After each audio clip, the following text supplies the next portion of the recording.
ಅಂತರಂಗ ಒಂದು ಅಮೃತ ಮಹಲು, ಒಂದು ಸ್ಪರ್ಶದಲ್ಲೇ ഇരുಳು ಕೂಡ ಹಗಲು. ಇದೆ ಪ್ರೇಮಿಗಳ ಜೀವನದ ತಿರುಳು. ಒಂದು ಕೋಟಿ ಜನ್ಮ ಬಂದರೂ ನಾನೇ ನಿಂಗೆ ಅಂಕಿತ.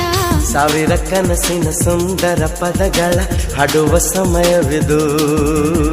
ಮೆಚ್ಚಿದ ಮನಸ್ಸಿನ ಪ್ರೀತಿಯ ಕದಗಳ ತೆರೆಯೋ ಹೃದಯವಿದು.